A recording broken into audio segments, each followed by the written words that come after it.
All right, let's just jump right in. We've all been there, right? It's late at night, you're just kind of scrolling on your phone, and then, boom, suddenly you're staring at a checkout page for something you didn't even know you wanted 10 minutes ago. So what on earth just happened? Today, we are pulling back the curtain on the powerful psychology behind that little add to cart button. I mean, really, take a second to think about it. That sudden, almost irresistible urge to just buy. It's a feeling we all know. And let me tell you, it is not an accident. It's a very well-studied human behavior that lives right at the crossroads of our own personalities and a massive global marketplace designed to trigger it. So there's actually a name for this. Researchers call it impulsive buying. And it's not just about, not having a shopping list. The key part is that emotional reaction. It's the thrill of finding something new, the instant satisfaction of the click, and sometimes it's the bit of regret that might creep in later. Okay, so here's the crucial thing to get. This behavior really has two different sides. Think of it as your head versus your heart. On one side, you've got the cognitive part. That's your head. That's simply the lack of planning, the whole on-the-spot decision. But then you've got the affective part. That's the heart. And that's the big wave of emotion that really drives the whole thing. Understanding both is absolutely key. Now this is where it gets really fascinating, because it turns out that your core personality, who you are deep down, can actually predict how likely you are to feel these impulses. It's almost like you have an inner blueprint for your own shopping habits. For instance, let's talk about the planners. These are people who are naturally very organized and responsible. That's high conscientiousness. They also tend to be modest and not driven by greed. That's honesty, humility. Well, these folks are way less likely to make impulse buys. Those personality traits act like a set of built-in internal brakes for that spontaneous urge. Then, of course, you have the feelers. Research shows that people with high emotionality are strongly connected to that affective or that heart-driven side of impulse buying. For them, the decision to hit buy now is much more likely to be guided by a feeling, an emotional spark, rather than some pre-made plan. And what about the go-getters? Well, people high in extroversion, those who are socially bold, always seeking excitement, they're linked to the cognitive side. For them, it's less about a deep emotional feeling and more about the thrill of the new, that tendency to just act without thinking it all through first. Now look, this isn't just some fun theory or a pop psychology quiz. This is a direct quote from the scientific literature. The connection between who you are and how you shop is a documented, studied phenomenon. It's real. Okay, so we've looked inside our own heads. We've seen our internal wiring. But here's the kicker. Our personalities don't exist in a bubble. They're operating inside a massive, multi-trillion-dollar global economy that has been built with precision to trigger these exact psychological buttons. Let's zoom out and just see the incredible scale of this. Let's just start with this one number.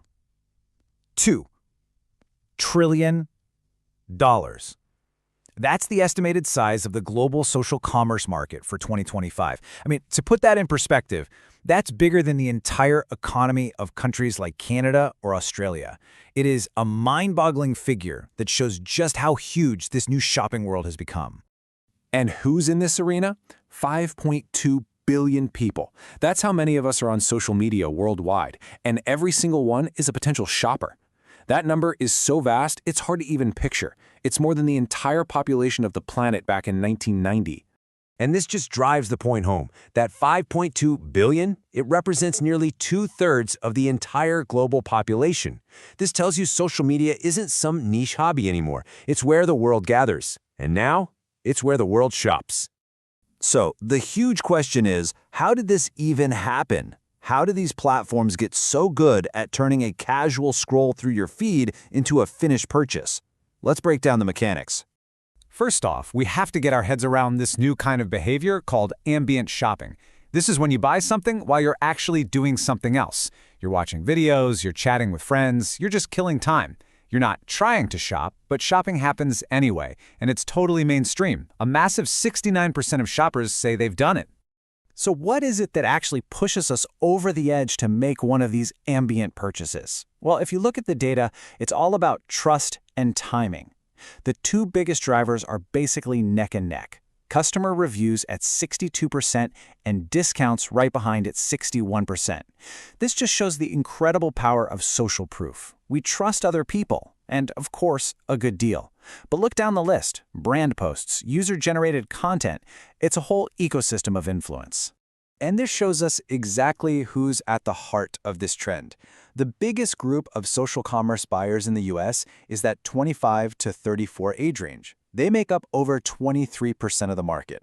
These are the digital natives, the people who are most comfortable blending their social lives and their shopping lives into one seamless flow. The scale of any single platform is just immense. Just take Facebook, which is leading the pack right now. It's not just a social network anymore, it's a commercial powerhouse. Over 250 million people interact with Facebook shops every single month. That's not a user base. That's a digital nation of consumers. And in this environment, speed is absolutely everything.